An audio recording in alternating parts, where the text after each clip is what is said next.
हरिदास राधे राधे दोस्तों। आप सभी का बहुत स्वागत है मेरे चैनल दीक्षा विद स्टोरी में। तो दोस्तों, आप सब कैसे हैं? बस लड्डू गोपाल जी से मैं यही प्रार्थना करती हूँ कि मेरे जितने भी सुनने वाले हैं, वो जितने भी मेरे सब्सक्राइबर हैं, जितने भी मेरे स्टोरीज़ को सुनते हैं, सबके ऊपर लड्डू गोपाल जी की कृपा सदा बनी रहे। तो दोस्तों, हर रोज़ की तरह ना आज मैं फिर आप लोगों के लिए लड्डू गोपाल जी की एक सत्य लीला कथा लेकर आई हूँ। ये सत्य लीला कथा बिल्कुल ही आश्चर्यजनक, मतलब बिल्कुल आपको आश्चर्य में डाल देगी कि ऐसा कैसे हो सकता है। तो आइए जानते हैं कि क्या है ये लीला कथा। तो दोस्तों, ये लीला कथा जिन्होंने मुझे भेजी है, उनका नाम है संजू। संजू जी ने ये मुझे कथा भेजी है और उन्होंने भेजा है सतना मध्य प्रदेश से। वो बताती हैं कि मेरे लड्डू गोपाल जी 13 साल से मेरे पास हैं।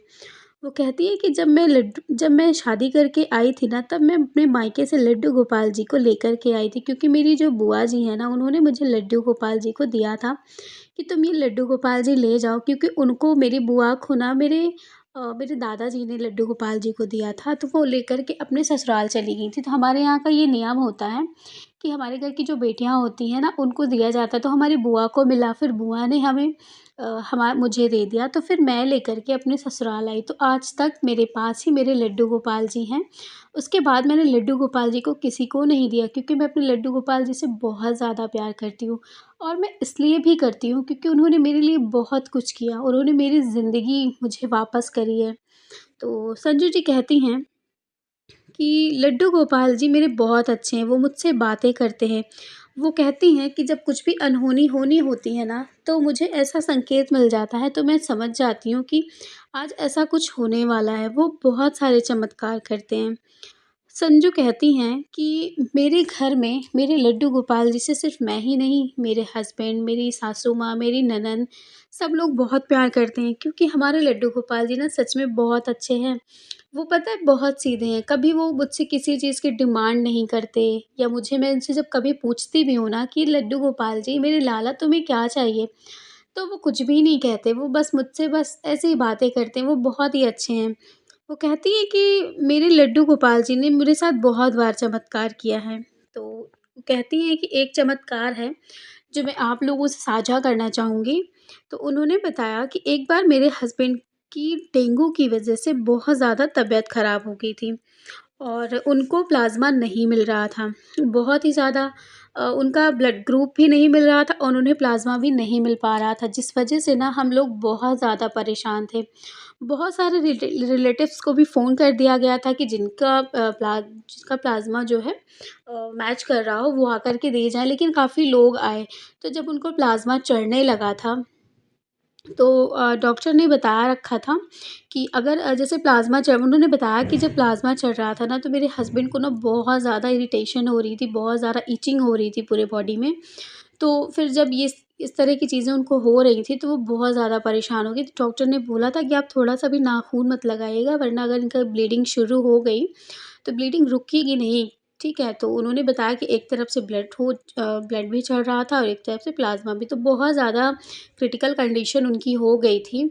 तो उन्होंने बताया कि गलती से मेरे हस्बैंड ने उन्होंने जो है खून जो जो मतलब खून उन्होंने बोला था ना कि आप ऐसे-ऐसे मत करिएगा, वरना खून आपका निकल जाएगा बहुत ज़्यादा, फिर ब्लड हम रोक नहीं पाएँगे। और ऐसा ही हुआ, मेरे हस्बैंड से इचिंग बर्दाश्त नहीं हुई, तो उन्होंने ना अपने नाख़ून से खुरच दिया। और आपको यकीन नहीं होगा दोस्तों, संजू जी कहती हैं कि जब मेरे हस्बैंड ने ऐसा किया ना, तो खून की धारा निकल गई। एक तरफ से खून चढ़ रहा था और एक हाथ से खून निकल रहा था। हम लोग इतने ज़्यादा परेशान हो गए थे कि वो बता नहीं सकते। वो कहती हैं कि मैंने डॉक्टर को तुरंत बुलाया। जब डॉक्टर आते हैं, तो उन्होंने देखा कि ऐसी चीज़ें हो गई हैं। डॉक्टर ने कहा कि मैंने मना किया था, आप लोग को बिल्कुल ध्यान देना चाहिए। लेकिन फिर वो कहती हैं कि मैंने ध्यान दिया था डॉक्टर, लेकिन पता नहीं ऐसा कैसे हो गया। उसके बाद डॉक्टर ने बहुत ज़्यादा कोशिश की, बहुत ज़्यादा कोशिश की, लेकिन फिर मेरे हस्बैंड का ब्लड नहीं रुका। बहुत ज़्यादा मतलब पट्टियाँ लगाते थे, वो फिर भी भीग जाती थी। मतलब बहुत ज़्यादा कहती हैं कि हम उस टाइम पर ना ऐसी हमारी परिस्थिति बनी हुई थी कि हम क्या करें? मतलब हम इतने ज़्यादा परेशान थे। उसके बाद डॉक्टर ने बोला था कि अगर मैंने ये कर कर दिया है, अगर थोड़ी 1 आध घंटे के अंदर अगर इनकी हालत अगर थोड़ी स्टेबल हो जाती है तो ठीक है, वरना इनको बचा पाना हमारे लिए बहुत ज़्यादा मुश्किल है, फिर आप इनको मत ही समझिए इस दुनिया में। कहती हैं संजू जी कि जब ये बात डॉक्टर ने बोली ना तो मेरे कान बिल्कुल सन्न से पड़ गए, मेरे हाथ-पैर के रोंगटे खड़े हो गए, मुझे तो कुछ समझ ही नहीं आया। मैंने उनसे हाथ जोड़कर कहा कि डॉक्टर साहब आप मेरे पति को बचा लीजिए। लेकिन फिर संजू जी कहती हैं कि डॉक्टर ने कहा कि देखिए ये सब मेरे ऊपर नहीं है, अब आप भगवान से ही प्रार्थना कीजिए। वो कहती हैं कि इतने दिनों में ना मैं खुद मेरे दिमाग से ये कैसे निकल गया, संजू जी कहती हैं कि मुझे खुद ही नहीं पता चला कि मेरे पास स्वयं मेरे परमात्मा, मेरे लाला, मेरे लड्डू गोपाल जी हैं और मैं दू मतलब इतने ज़्यादा परेशान हो रही हूँ। उसके बाद संजू कहती हैं कि मैं हफ़्तों 2 हफ़्तों से घर नहीं गई थी क्योंकि मेरे हस्बैंड की तबीयत बहुत ज़्यादा ख़राब थी, तो वो 14-15 दिन से हॉस्पिटल में ही एडमिट थे। तो इसीलिए मैं ना घर गई थी और ना मैंने लड्डू गोपाल जी को भोग लगाया था। मतलब मैं इनको एक तौर से भूल ही गई थी, क्योंकि मैं इतनी ज़्यादा परेशान थी। तो फिर लड्डू गोपाल जी घर में ही थे। मेरी मम्मी जो उनकी सासू थी, सासू माँ जी थी, वो भी तो कहती हैं कि वो भी हमारे साथ ही थी। तो बिल्कुल मातम-सा माहौल छाया हुआ था घर में। तो फिर जब वो गईं, तो उन्होंने सबसे पहले वो कहती हैं कि मैं घर गई। मैं घर गई तो मैं सबसे पहले अपने लड्डू गोपाल जी को दिया लगाया, मैंने भोग लगाया। उसके बाद मैंने कहा कि हे कन्हैया, अब मेरी ज़िंदगी, मेरे सुहाग की रक्षा तुम्हें करनी है। कैसे करनी है ये मुझे नहीं पता। तुम क्या करोगे, क्या लीला करते हो ये नहीं पता, लेकिन बस तुम्हें आज मेरी लाज रखनी है। उसके बाद वो कहती हैं संजू जी कि मैं लड्डू गोपाल जी को उनके अपने घर से हॉस्पिटल लेकर आई। इतनी ज़्यादा क्रिटिकल कंडीशन थी तो जो डॉक्टर्स थे वो मना कर रहे थे कि कोई भी सॉरी, उन्होंने बोला कि कोई भी उनके पास नहीं जा सकता, ठीक है? उनकी बहुत ज़्यादा क्रिटिकल कंडीशन है। तो क्योंकि उन्हें आईसीयू में रखा गया था, बहुत ज़्यादा वो बीमार थे, तो उन्होंने वेंटिलेटर में थे, तो किसी को भी जाने की अनुमति वहाँ पर नहीं दी जा रही थी। तो लेकिन फिर भी उन्होंने कहा, संजू कहती हैं कि मैंने सिर्फ़ डॉक्टर से कहा कि डॉक्टर आपने बोला ना कि बस ऊपर वाले की ही उम्मीद है, तो मुझे प्लीज़ जाने दीजिए उनके पास। अगर मैं नहीं जाऊँगी ना, मैं अपने लड्डू गोपाल जी के ऊपर मुझे पूरा भरोसा है। डॉक्टर मतलब वो कहती हैं कि डॉक्टर ने भी उन्हें मना नहीं किया, क्योंकि उनके पति की वो कहते हैं कि मेरे पति की जो भी हालत थी वो इस वज़ह से डॉक्टर ने भी मना नहीं किया और फिर मैं अंदर गई। अंदर जाने के बाद मैंने अपने हस्बैंड के पास लड्डू गोपाल जी को रख दिया। रखने के बाद फिर मैंने उनसे कहा कि मैं जा रही हूँ कन्हैया, अब ये यहाँ से ना बोलते हुए और हँसते हुए बाहर आए बस। वो कहती हैं कि बस इतना कह कर के ना मैं चली आई, लेकिन वो कहती हैं संजू जी ना कि पता नहीं क्यों मेरे मन में एक तरफ विश्वास था और एक तरफ मेरा मन ना बहुत ही ज़्यादा गलत चीज़ें सोच रहा था कि कहीं मेरे हस्बैंड को कुछ हो ना जाए। वो कहती हैं कि मैं ये भी सोच रही थी और एक बार मुझे ये भी भरोसा हो रहा था कि मेरे कान्हा है ना, वो सब ठीक करेंगे। उसके बाद मैं बाहर आई, मैं अपने ननद मेरी बैठी हुई थी, मैं उनके कंधे पर सर रख के बहुत ज़्यादा रोने लगी। उन्होंने बोला कि भाभी आप परेशान मत होइए और ये ठीक हो जाएँगे। आपके लड्डू गोपाल जी हैं ना, आप तो उनसे बहुत प्यार करती हैं, तो वो आपकी ज़िंदगी ऐसे थोड़ी नहीं ख़राब करेंगे। तो फिर वो उन्होंने मतलब मुझे बहुत ज़्यादा सहानुभूति दिखाई। मैं बहुत ज़्यादा डर भी गई थी, बहुत ज़्यादा परेशान थी। उसके बाद वो बताती हैं संजू जी कि अचानक से वहाँ पर अंदर की एक सीज़र जो होती है, जो कैंची होती है ना, वो अचानक से नीचे गिर पड़ी। तो जब वो नीचे गिर पड़ी ना, तो क्योंकि मेरे हस्बैंड को ना उस टाइम पर जैसे होता है ना कि वेंटिलेटर में मशीनें चलने लगी थी बहुत ज़्यादा, बहुत ही ज़्यादा तेज़ से, तो कहती है कि सीज़र गिर गया। अब आप ही सोचिए कि एक इंसान अंदर लेटा हुआ है, लड्डू गोपाल जी को मैंने वहाँ पर बैठाया, तो सीज़र कैसे गिर सकता है? कोई वहाँ पे कुछ जाने का भी डर नहीं है कि कुछ भी जा सकता है, कोई भी चीज़ गिरा सकता है।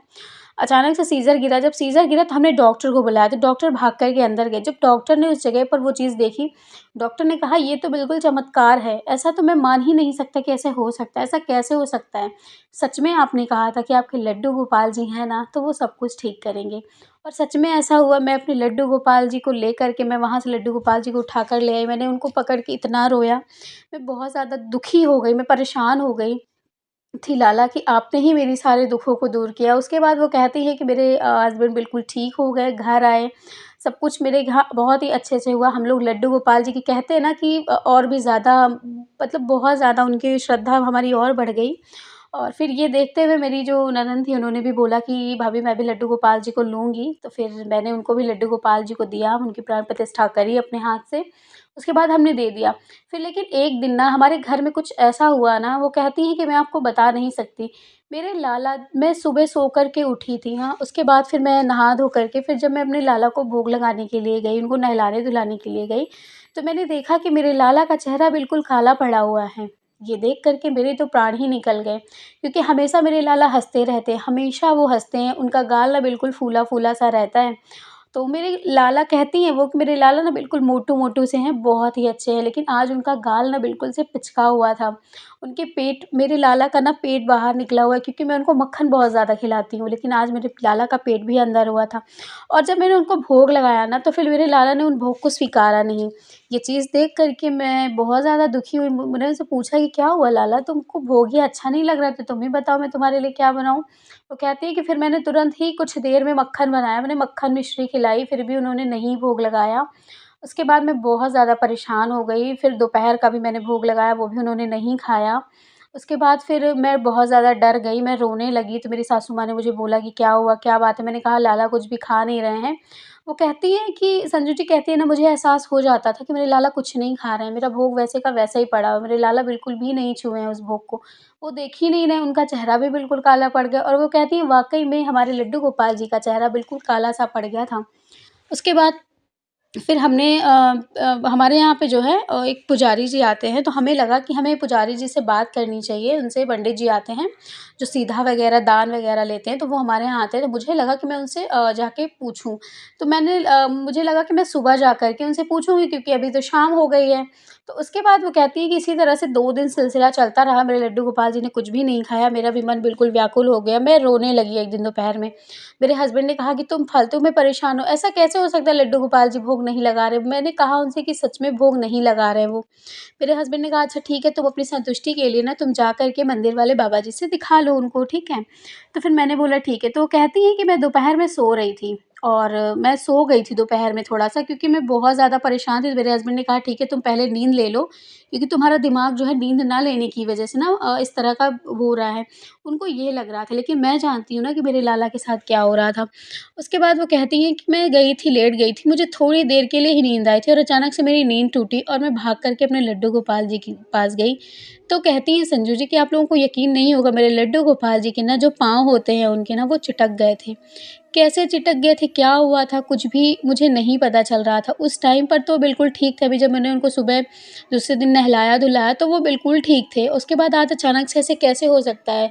कहती हैं कि मेरे प्राणों से प्रिय लाला की ऐसी हालत देख के ना, संजू जी कहती हैं कि मैं बहुत रोने लगी। मेरे हस्बैंड, मेरे सासू माँ ना बहुत ज़्यादा मुझे समझाने लगी कि ऐसा कुछ भी नहीं होता। तो वो कहती है कि उसी दिन शाम को ना मेरे घर में हमारे जो पंडित जी हैं ना, पुजारी जी होते हैं ना, तो हमारे यहाँ ना पूर्णिमा वगैरह पे जो सीधा दान होता है ना, वो लेने के लिए आते हैं। तो वो कहती हैं कि वो हमारे यहाँ लेने के लिए आए थे। तो फिर मैंने उनको लड्डू गोपाल जी को अपने दिखाया, तो उन्होंने जब देखा तो पाँव उनके ये देखे, तो उन्होंने बोला कि सच में ये ऐसे हो गए? तो उन्होंने बोला कि खंडित हो गए हैं, इनको हटा दो घर से, अब इनकी सेवा तुम मत करो। तो फिर मैंने उनसे कहा कि ऐसे कैसे खंडित हो गए? अभी तो मेरे लाला बिल्कुल ठीक थे, वो खंडित नहीं हुई हैं, मैं इनकी ही सेवा करूँगी।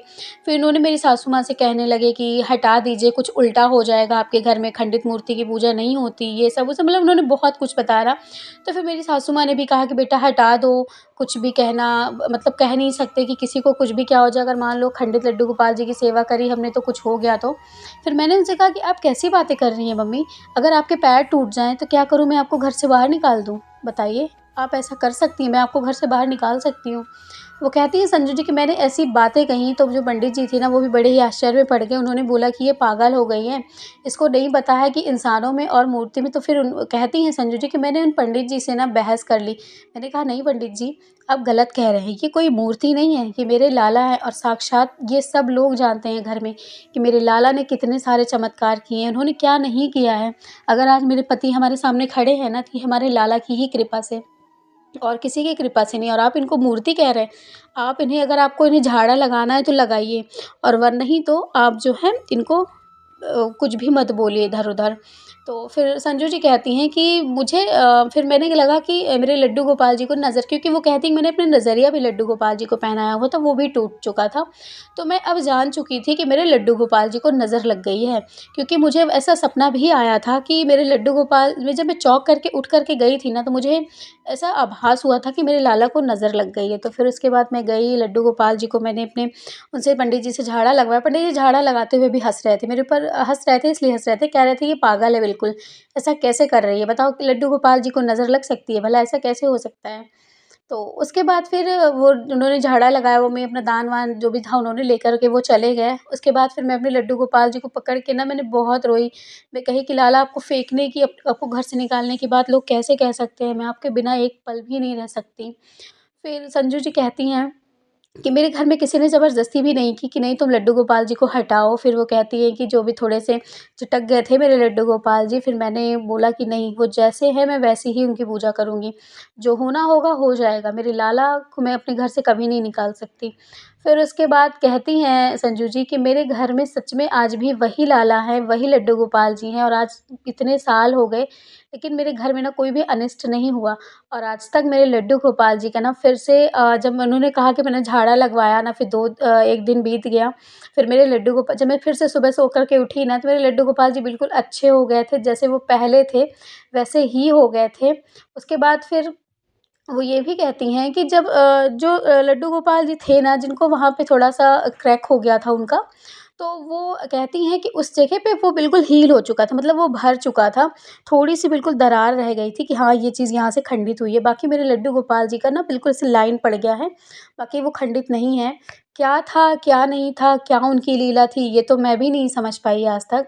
फिर इन्होंने कहा कि मेरे लाला बिल्कुल ठीक है और मेरे लाला का ना बहुत ही ज़्यादा उनके गाल भी बहुत बिल्कुल भर से गए हैं, उनके पेट भी बाहर आ गए, क्योंकि मेरे लाला ना मक्खन बहुत खाते हैं।